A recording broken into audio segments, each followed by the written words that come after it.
Urlaub in Afghanistan und dann auch noch für diejenigen, die gerade erst aus diesem Land geflohen sind? Nach Berichten von RTL sollen tausende afghanische Flüchtlinge von Deutschland aus nach Afghanistan in den Urlaub fahren. Das ist offiziell verboten. Wie ist das möglich? Schließlich gilt das Land noch als so gefährlich, dass Deutschland nicht einmal Straftäter dorthin ausweisen kann. Und jetzt sollen dort entspannte Ferien möglich sein? Wir werden stutzig und beginnen mit der Recherche. Monatelang. In Reisebüros, an Flughäfen und im Netz.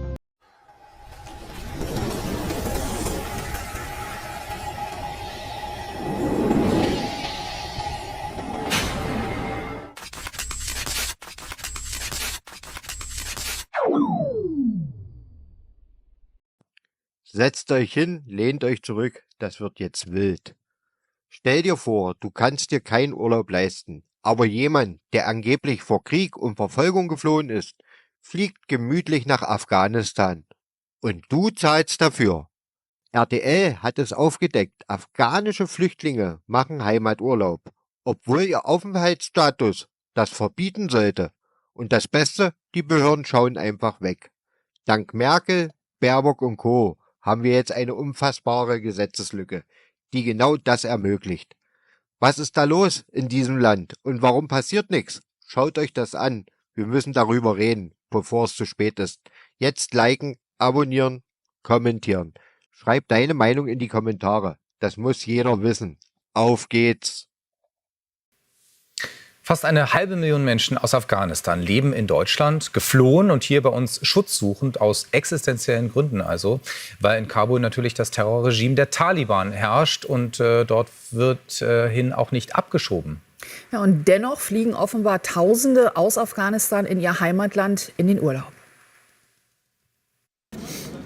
Urlaub in Afghanistan und dann auch noch für diejenigen, die gerade erst aus diesem Land geflohen sind?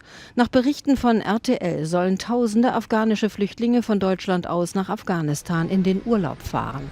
Das ist offiziell verboten. Wer Urlaub in seinem Heimatland macht, könnte seine Aufenthaltserlaubnis verwirken.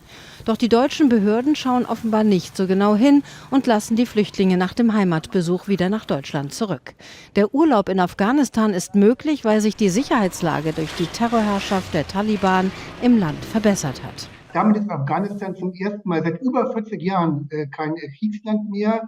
Die öffentliche Sicherheit hat sich verbessert. Es gibt weitaus weniger Anschläge. Es kommt zwar noch durch Anschläge durch den Islamischen Staat, der in Afghanistan präsent ist, der aber nur eine kleine Gruppe darstellt. Das heißt, der Alltag der Menschen hat sich enorm verbessert. Ich selbst konnte das feststellen, man fährt durch Kabul und hat nicht mehr dieses dauernde Gefühl, dass links und rechts von einem eine Bombe hochgeht. Doch wer mit dem Regime ein Problem hat, muss um sein Leben fürchten. Deshalb schiebt Deutschland nach Afghanistan grundsätzlich nicht ab. Bundeskanzler Olaf Scholz hatte schon vor Monaten angekündigt, zumindest Schwerstkriminelle nach Afghanistan abzuschieben. Passiert ist bisher nichts. Der Bundeskanzler hat ja deutlich gemacht, dass diejenigen, die Schutzrechte hier ausnutzen und zum Beispiel schwere Straftaten begehen, dass die in diesem Land nichts mehr zu suchen haben. Und deswegen arbeitet die Bundesregierung mit Hochdruck dran, dass jetzt eben die Abschiebungen nach Syrien, nach Afghanistan möglich werden. Das ist nicht ganz einfach, auch rechtlich, aber das muss jetzt passieren. Währenddessen feiern die Taliban ihren 3. Jahrestag seit dem Abzug der westlichen Truppen. Auf den Straßen von Kabul huldigen tausende Menschen den Terroristen. Wer auf allen Propagandabildern, aber auch in den Gymnasien, Universitäten, Parks und in der gesamten Öffentlichkeit fehlt, sind Frauen. Die Taliban haben ihnen fast alle Rechte weggenommen.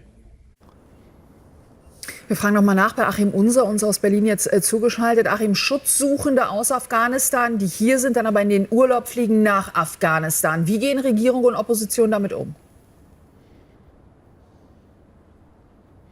Ja, stellen wir erstmal fest, also das Bundesamt für Migration, das sagt, Reisen ins Ausland seien nur unter ganz speziellen Voraussetzungen möglich. Sind die dann eben nicht gegeben, diese Voraussetzungen, dann kann tatsächlich der Aufenthaltsstatus entzogen werden. Und die Unionsfraktion, die beschäftigt sich schon seit einer Weile mit dem Thema, hat auch eine Anfrage an die Bundesregierung gestellt, die lautete, wie oft wurde denn schon aufgrund von Reisen ins Heimatland die Aufenthaltserlaubnis entzogen? Und da sagte dann die Regierung, wissen wir nicht, wir führen keine Statistik darüber und darüber regt man sich dann in der Unionsfraktion auch auf. Thorsten Frey, der parlamentarische Geschäftsführer, hat gesagt, er versteht überhaupt nicht, dass die Bundesregierung sich mit diesem Phänomen noch nicht beschäftigt hat. Und das Bundesinnenministerium, das reagiert auf Anfrage so, dass es sagt, das ist eigentlich nicht unser Thema, nicht unser Problem. Das ist ein Problem der örtlichen Ausländerbehörden, die da eben drauf aufpassen müssen, dass das nicht passiert. Aber in den Kommunen sagt man wiederum, naja, das ist das Bundesamt für Migration, das zuständig sei.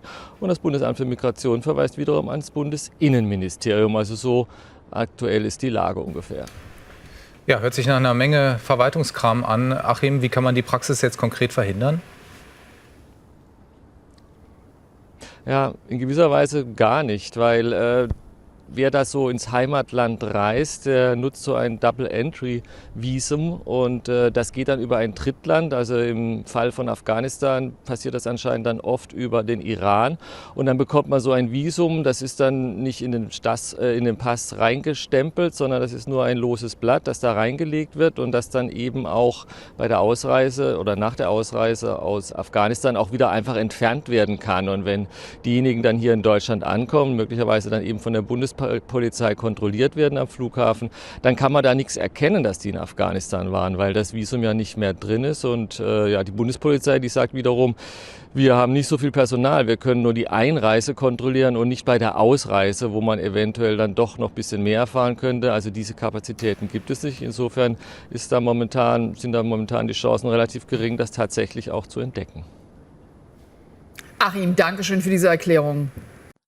Es ist der blanke Hohn.